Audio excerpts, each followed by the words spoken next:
Well, you can finally buy it. That's right, the Samsung Q990C is up, loud and proud, on the US Samsung website for a cool $1,900, which is the exact amount of money in your couch cushions. The follow-up to, I think, the best overall soundbar system sound on the market. Now that it's official, I was thinking a brief buyer's guide might be of some assistance, or at least vaguely interesting. So I'll cover the shiny important stuff and then some of the less shiny nuts and bolts type stuff that is often more important stuff-wise than the shiny stuff. First up, this remains an 11.1.4 channel system, which stands alongside the JBL 1300X, another Samsung bar of sorts, as the most channels you can buy in a soundbar system at the time of this recording.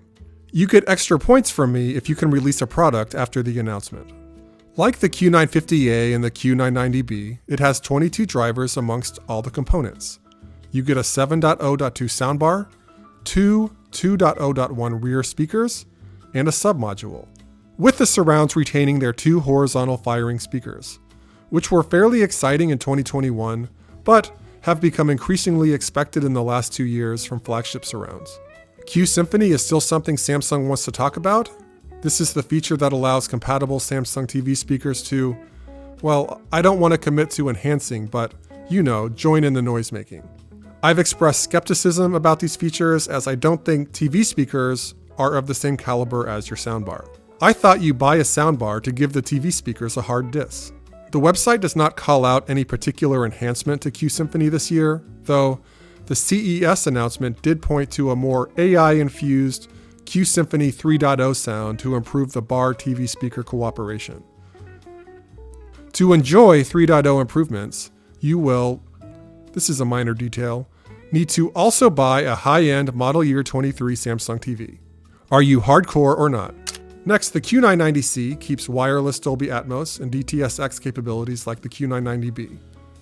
In my B review, I was impressed with how easy it was to establish this connection. Easier than Bluetooth.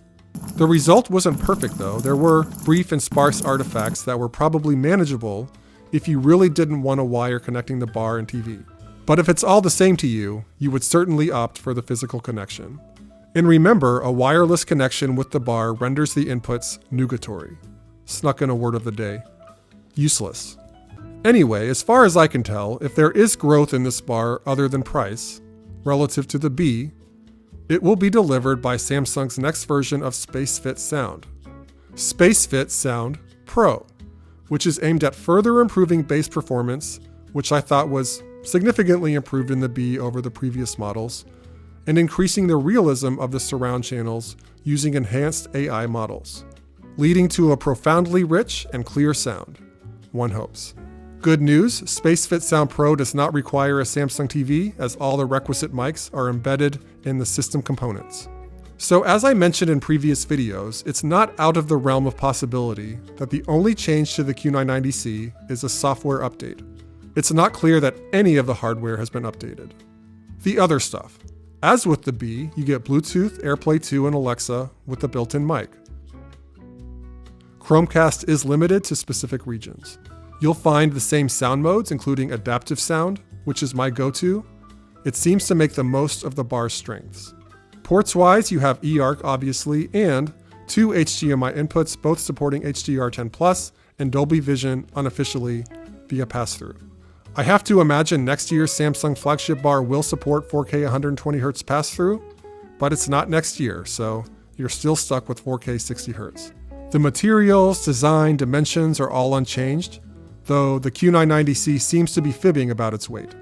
Okay, gonna wrap this up. Help me with this number so when my friends ask me about it, it's slightly less embarrassing. Thanks for watching. Catch you on the next one.